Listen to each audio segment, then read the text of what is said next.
And I think where Mika is coming from, we also have to acknowledge that there's a lot of influence that comes from, like content we consume, be it movies, be it, like just content on TV, easy reality shows. They're tending to have a lot of influence, because it's very rare nowadays. People are like, I'll pick for myself. It's very rare for someone who's coming of age, maybe in their 20s, in their mid-20s, and saying that I need to go to my auntie or I need to go to my grandmother to learn this. You're more likely to find to learn about like relationships, love and marriage.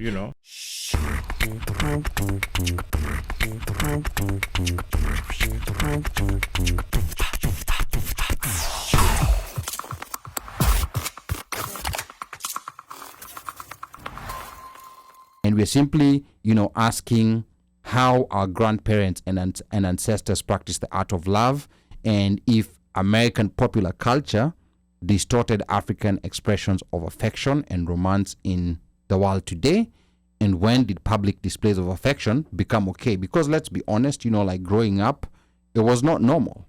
It was not normal, and I'm not saying it's right or wrong, but it was not normal to see. It was not normal to see people, like husband and wife, or boyfriend and girlfriend, like in public, in a place, like in a public gathering, like kissing or holding hands, and it's still fairly taboo in certain spaces.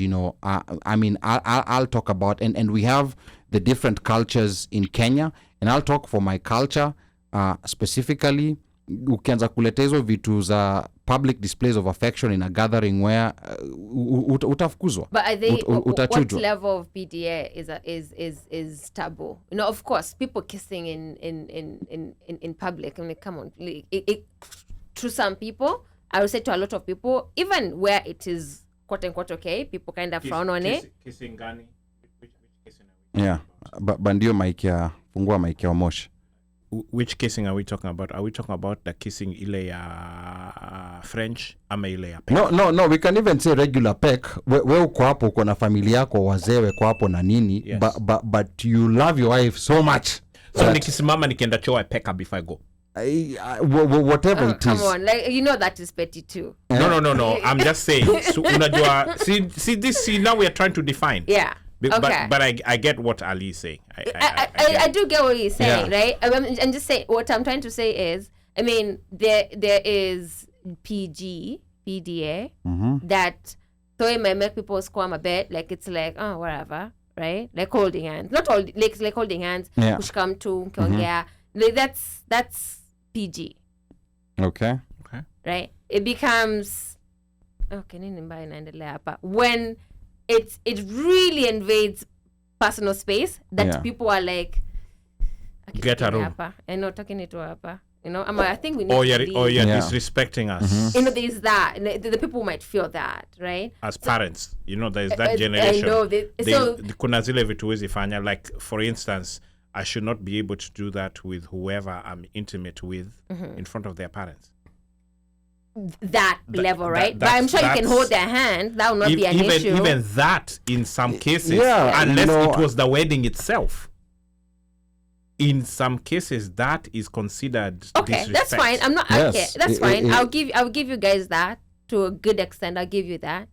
But then my question is, do we then, us in this new generation, we're not our grandparents, we're not our great grandparents, we're not even our parents. Correct. Do we still hold on to they never used to do these things, so we should not? I think we just maybe need to learn from them. Statistically, their marriages were more successful than ours. Like whatever way we want to look at them, whatever way we want to look at this, they were more successful in the sense that, and I know there's this tendency to say, oh, they just stayed there for the kids. I don't know. Let's I have a problem. I have a problem with that notion. But what I'm saying is that I feel like today a lot of marriages are experiencing a lot of turbulence. for whatever reasons, and it's across the board. It's not just Africans. It's everywhere. So it might be something that's happening in the world. I don't know what it is. Why is that? It is. I don't know exactly what it is. So we need to figure out. No, but we need to learn, from our grandparents, even great grandparents, those who lived for 60, 70 years together, what it is that kept that flame burning. Expectation. I would tell you, Kuachana was not an option. No. No, to a good extent, that's true, though. Kwanza. Okay, Mika, let's go to Mika first. Yeah. It's simple. If we compare relationships with the personal relationship now, most relationships right now is usually who's benefiting from the other one the most. It's usually a competition of most things are just superficial, materialistic. Like people, come on, roses. People